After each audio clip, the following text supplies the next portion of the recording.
수소 연료 전지를 만드실 때요. 현재 그 큰 크기 하나로 만들지 마시고 수소 연료 전지가 이렇게 자동차에 들어간다. 그러면 자동차용 또는 항공기용, 드론용 여러 가지 선박용 있을 거 아닙니까? 그러면 그거를 크기를 이제 이만한 크기다 그러면 이 안에 그렇죠. 수소 전기를 생산할 수 있는 좀 복잡하다고 생각하실 수 있는데 뭐 3개나 4개 정도로 이렇게 좀 이렇게 분할해서 만드시고 수소를 각각 좀 복잡하게 장치가 복잡하다고 생각하실 수 있는데 그렇게 해서 하시면 훨씬 더 안정성이 있습니다.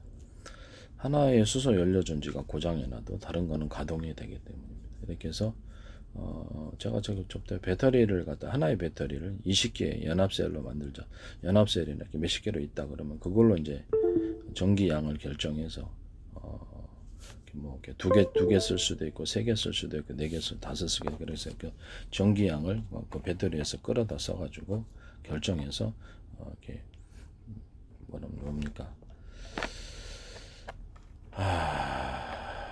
그걸로 이제 운행을 할 수 있다고 제가 말씀을 드렸죠. 전기 양을 따라서 뭐 기어 방식이 아니고 기어 방식으로 안 하고 전기 양을 결정할 수 있다. 그렇게 해서 만드시면 제 기술입니다. 전기 자동차나 뭐 드론이나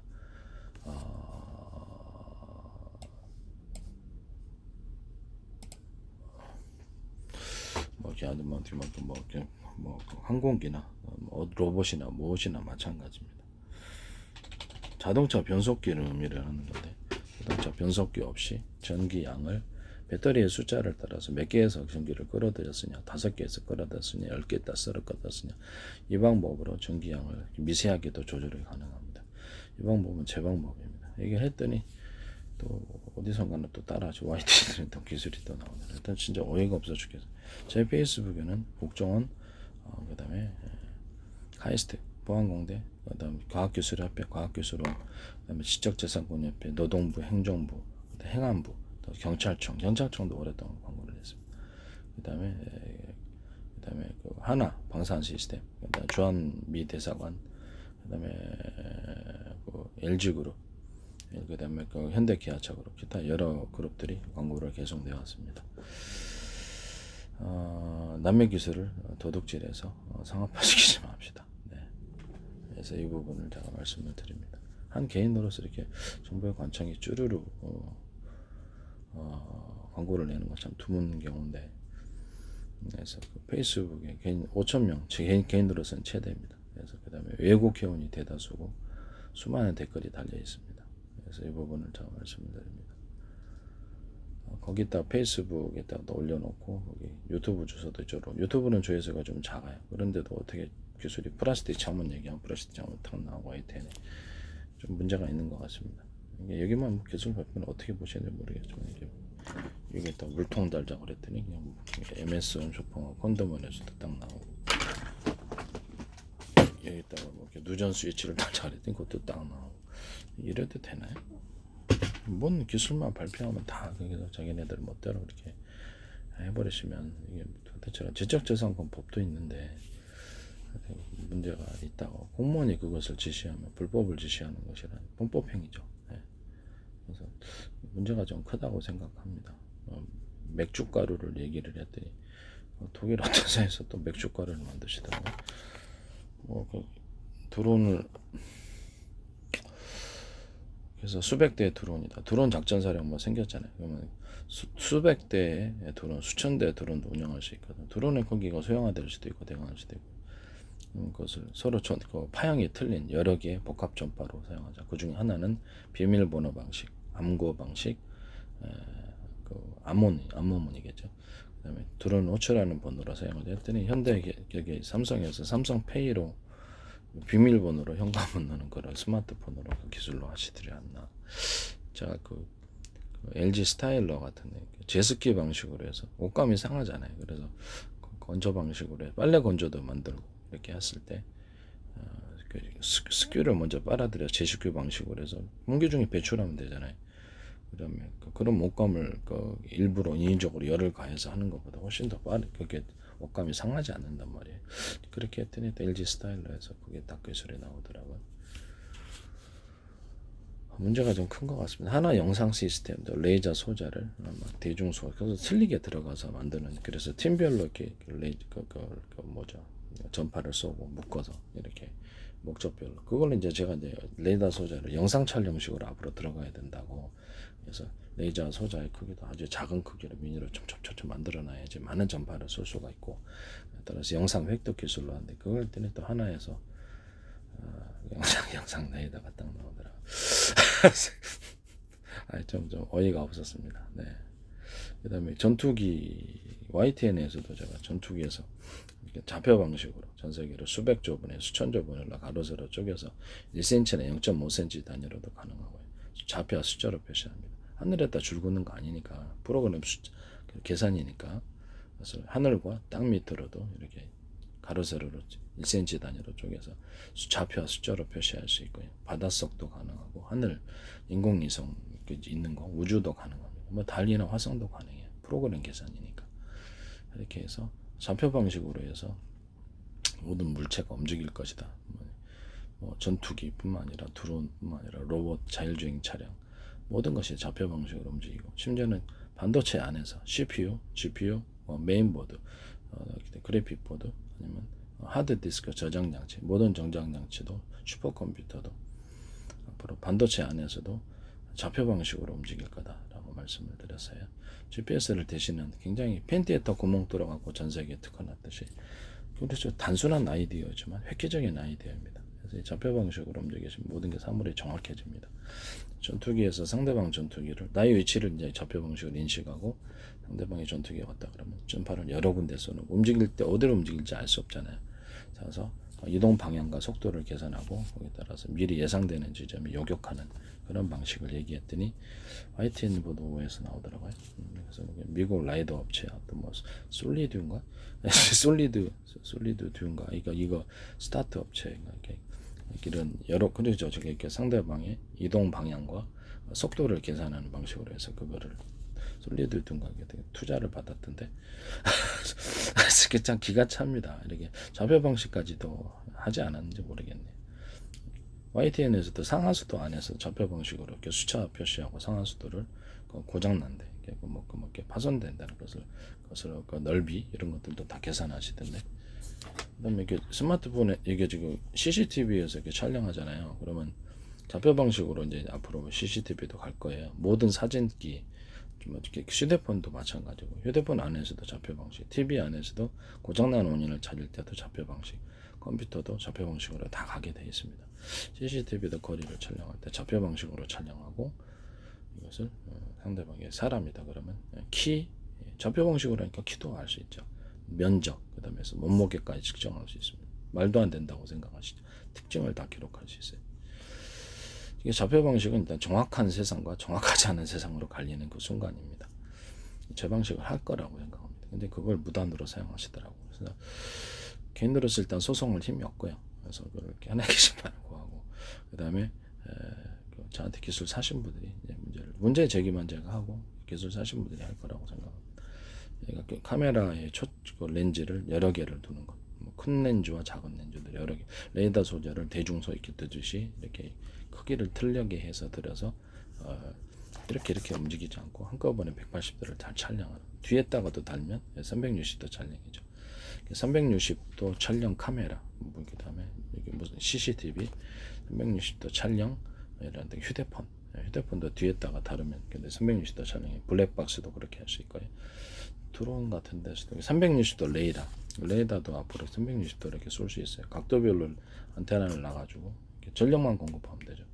그래서 방송국 1번 카메라, 2번 카메라, 10번 카메라 이렇게 카메라를 여러 대 한꺼번에 찍어서 화면을 통합하는 것처럼 각각 볼 수도 있고 통합화면을 볼 수도 있고 그렇게 군의 영상 감시 장비도 그렇게 할 수 있어요.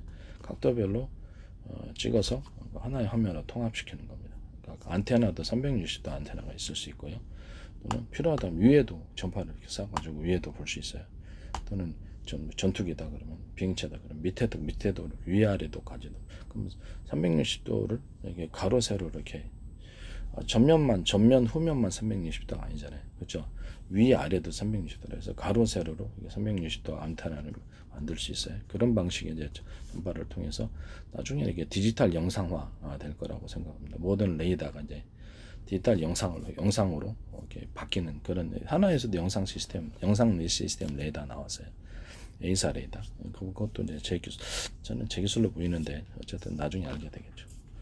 문제제기만 하고, 제가 만들었으니까 알죠. 그렇게 만드시면 제 기술 문제입니다.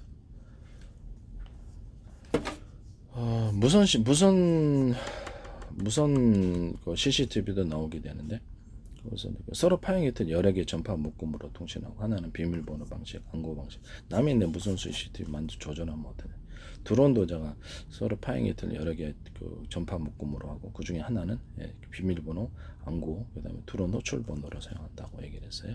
그거하고 비슷한 거예요. 그래서 휴대폰하고 연계해서, 휴대폰이 앞으로 이렇게 그 주파수를 갖다가 제 방식대로 주파수를 한 10개, 20개 또는 20개 정부의 허가가 나야 되니까 발생을 시켜서 그거를 방송국 채널처럼 AM 전파, 이렇게 FM 전파, 라디오 전파, 그것도 방송국 채널처럼 전파 맞춰서 사용하잖아요. 그 방식으로 해서 스마트폰을 만드시면 제 기술 구조가 되겠습니다.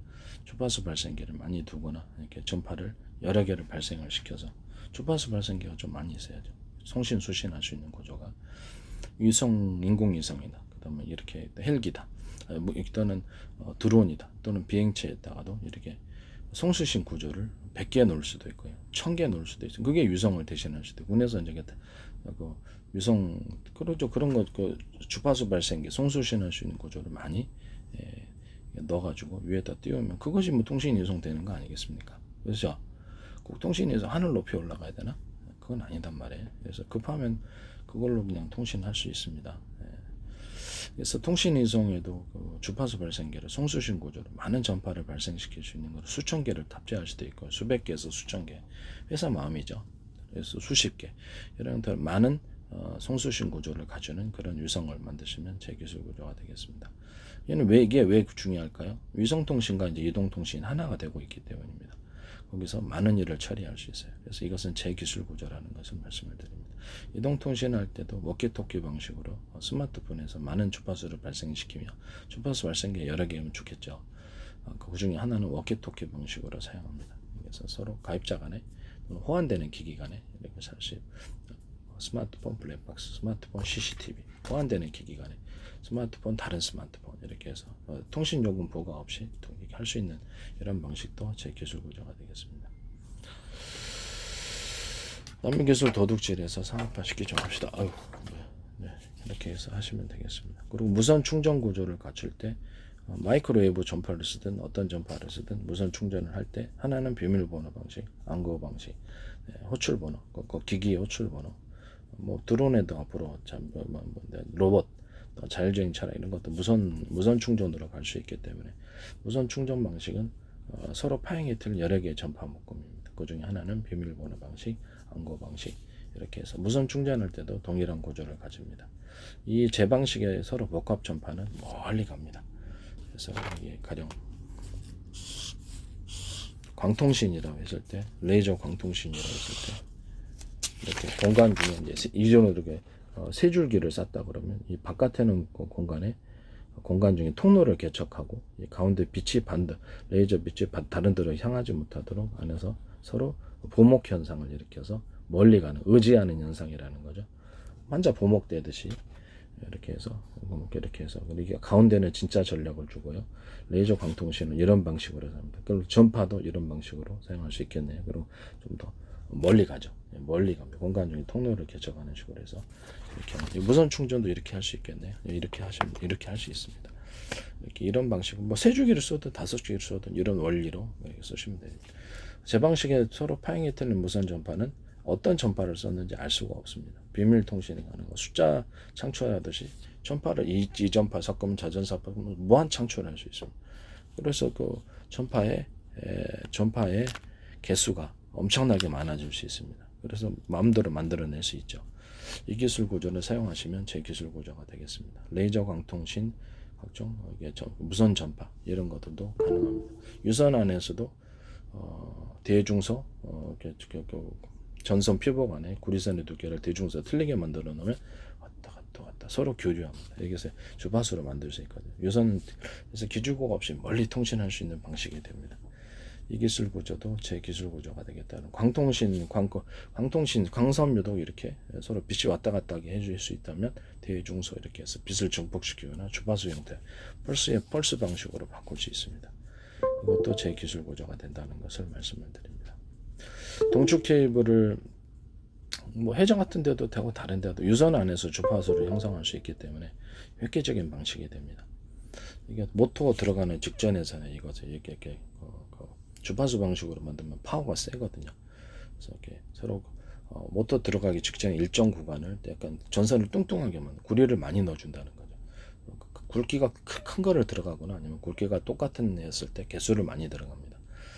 그래서 거기다 그거를 이제 카패시터 역할을 하게끔 만드는 전기를 축적하는 역할을 맡기고요. 그다음에 서로 대중소 이렇게 굵기를 틀리게 구리선의 들기를 전선 표복 안에 있는 구리선의 들기를 틀리면 왔다 갔다 하는 주파수 방식으로 바뀌는 구동력이 굉장히 좋아집니다. 모터에도 서로 굵기가 틀린 구리선을 감안하면 주파수 방식으로 파워가 세지고요. 그다음에 연구 자석도 서로 두께가 틀리거나 또 같아도 괜찮은데 두께가 틀린 게 더 나아요. 대중소다 그러면 두께가 틀린 여러 겹의 전구 자석을 넣어야지 파워풀해집니다. 그다음에 회전축에는 대나무 매듭 구조, 마디 구조처럼 이렇게 일정 부분 밴딩식으로 해서 원형 밴딩식으로 들어갈 수 있습니다. 이런 원리로 이제 변형을 시켜서 하셔도 회전축의 회전력이 굉장히 강해집니다. 자동차 회전축, 헬리콥터, 드론 이렇게 가정용 모터, 세탁기라든지 모든 모터 돌리는데 모든 형태의 산업용 모터에 이렇게 회전축에 대나무 매듭 구조, 마디 구조를 일정 부분 두통 원형이든 뭐가 됐든 두통 구조로 넣어주면 파워가 축적돼서 회전이 잘 됩니다. 또는 이것을 이렇게 스크류 방식으로 해서 이렇게 스크류를 끝에다가 오래 써도 파손이 안 된다는 내구성 이상이 없다는 전제 조건 속에서 스크류 구조를 넣어주면 회전이 잘 됩니다. 이 기술 구조는 제 기술입니다. 남의 기술 도둑질에 상업화시키지 맙시다. 광섬유를 탄소 기반이 아니라 아크릴 기반이 아니라 합성섬유 나일론 기반으로 탄소 섬유를 만드시면 제 기술 구조가 되겠습니다. 광섬유 만들 때 가운데를 석영실로 내심 구조를 만들어주고 거기다 코팅을 해서 빛이 밖으로 새지 않게 하고 외피를 줄 때도 어떤 합성섬유 나일론과 같은 이런 거 아니더라도 기타 플라스틱 외피 구조는 어떻게 하셔도 좋습니다. 근데 그 안을 빛이 안쪽으로 흐르게 하는 밖으로 나가지 못하게 하는 코팅 구조를 가지시면 제 기술입니다. 유리석연 코팅제, 세라믹, 유리만 코팅제나 일단 코팅 구조를 넣어서 빛을 안쪽으로 가둬서 신호가 멀리 전송될 수 있게 합니다. 그 내신 구조를 석영실이 아니라 합성섬유 나일론 비투가 90%짜리 좀 더 계산된 거 그걸로 넣으셔도 제 기술입니다. 아크릴 선으로 넣으셔도 제 기술입니다. 이렇게 해서 외피는 이제 다른 걸로 하셔도 되고요. 안에서 그 안에 외피를 다른 거 하실지라도 그 안은 그렇죠. 여기 코팅 구조를 줘서 빛을 안쪽으로 모으는 장치를 하셔야 됩니다. 합성섬유 나일론 그다음 또 그 나일론선, 아크릴선을 사용할지라도 그 자체에다가 내신 구조를 코팅 구조를 줘서 빛이 안쪽으로 흐르게 해서 신호가 잘 전달되게 하고 외피가 있어도 그 안에를 코팅 구조를 거쳐서 코팅 구조를 줘서 빛이 밖으로 흘러가지 못하게 신호를 안쪽으로 잡아두는 빛의 신호를 안쪽으로 잡아주는 역할을 합니다. 또는 광섬유 중에 어떤 정기적인 열로부터 광섬유를 보호하기 위해서 내신 구조로서 뭐가 들어갔더니 광섬유선이 있다. 그 외피에다가 코팅 구조를 줘서 열이 광섬유선에 영향을 미치지 못하도록 코팅을 하신 구조는 제 기술 구조가 되겠습니다. 남의 기술을 도둑질에 상업화시키지 맙시다. 동축 케이블 선도 지금 현재보다 얇게 만들어서 동축 케이블 만드시 무조건 제 기술입니다. 전기선은 발열 때문에 두텁게, 그 다음에 통신선은 그렇죠 신호선이기 때문에 전기 약함으로 얇게 머리카락보다 얇게 만들 수도 있어요. 동축 케이블을 현재 저 동축 케이블을 얇게 만들어서 하나의 동축 케이블 선 안에 그렇죠 그 구리선들이 신호 전달 구리선들이 2개 들어갈 게 10개 들어간다면 경제적인 큰 이득이죠. 그래서 이렇게 만드시면 제 기술입니다. 그 중에서도 통신선으로 만들 때 굵기를 구리선 이렇게 동축 케이블 안에 굵기를 구리선의 굵기를 틀리게 대중소다 예를 들면 왔다 갔다 하는 주파수 방식으로 해서 멀리 신호가 갈 수 있게 한 그런 기술도 쓰셔도 제 기술입니다. 남의 기술 도둑질해서 상업화시키지 마십시오. 네.